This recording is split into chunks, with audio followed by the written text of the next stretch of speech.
Yang pertama adalah pengertian pasar modal. Undang-Undang Nomor 8 Tahun 1995 tentang pasar modal menyatakan bahwa pasar modal adalah kegiatan yang berhubungan dengan penawaran umum dan perdagangan efek. Sedangkan menurut Bursa Efek Indonesia, pasar modal merupakan pasar untuk berbagai instrumen jangka panjang yang bisa diperjualbelikan.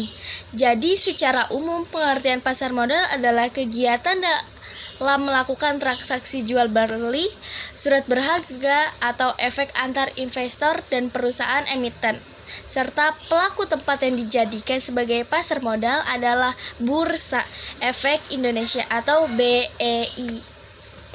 2. Fungsi pasar modal. Fungsi pasar modal terdiri atas dua jenis, yaitu fungsi secara ekonomi dan keuangan. A. Fungsi ekonomi. Pada dasarnya, fungsi pasar modal adalah mempertemukan dua pihak berkepentingan, yaitu investor dan perusahaan emiten. Investor ingin berinvestasi demi mendapatkan keuntungan, sedangkan perusahaan emiten membutuhkan tambahan permodalan dari investor.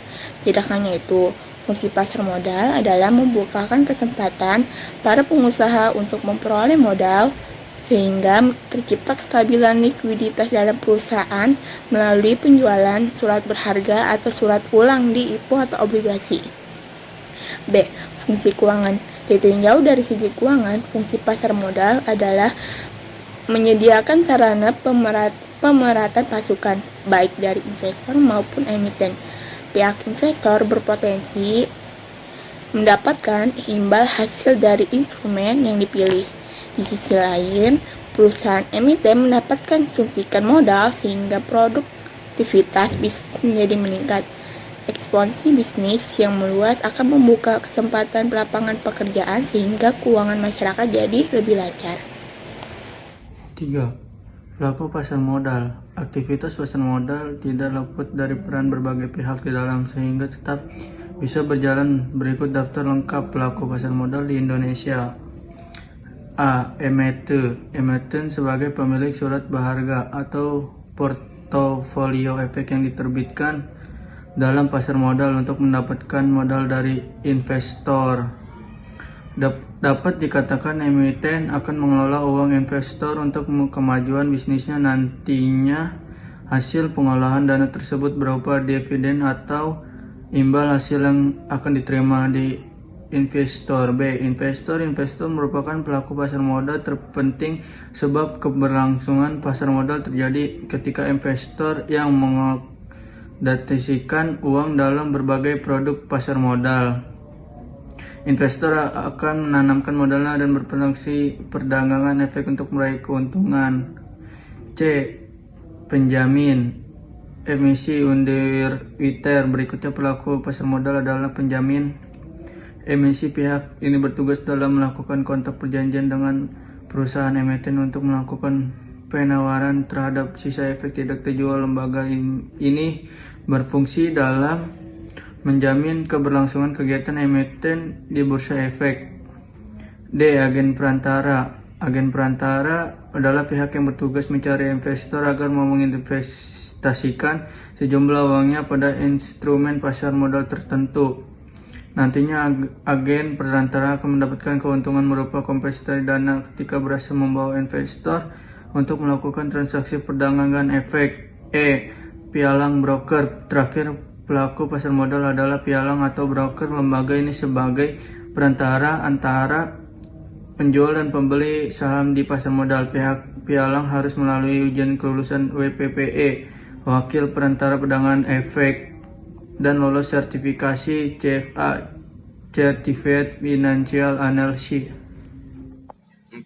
Instrumen investasi pasar modal. Pasar modal juga dikenal dengan istilah bursa efek. Di dalamnya Anda bisa menemukan berbagai jenis surat berharga yang setiap hari diperdagangkan. Jenis-jenis surat berharga tersebut di antaranya saham, reksadana, surat utang atau obligasi, exchange traded fund atau ETF, dan derivatif. A. Saham merupakan surat berharga yang menjadi bukti kepemilikan atau sebuah perusahaan. Investor yang memiliki saham di sebuah perusahaan berhak untuk mendapatkan dividen atau pembagian laba. B. Reksadana. Reksadana dikenal sebagai instrumen investasi yang menjadi wadah untuk pengumpulan serta pengelolaan dana beberapa investor. Dana tersebut kemudian dikelola manajer investasi instrumen seperti pasar uang, obligasi, saham, atau efek lainnya. C. Surat utang atau obligasi. Anda juga bisa mendapatkan surat berharga berupa obligasi di pasar modal. Kepemilikannya, surat utang dapat dipindah tangankan pemegangnya, memiliki hak untuk memperoleh bunga serta pelunasan utang pada jangka yang telah ditentukan. D. Exchange Traded Fund atau EFT. Surat berharga yang satu ini sebenarnya memiliki kemiripan dengan reksadana. Keduanya sama-sama dikumpulkan secara kolektif, namun EFT bisa diperdagangkan di bursa efek layaknya saham. E. Derivatif. Ada pula surat berharga dalam bentuk derivatif. Surat berharga ini dikenal sebagai bentuk turunan dari saham. Terhadap dua jenis derivatif di pasar modal Indonesia, yaitu waran dan right.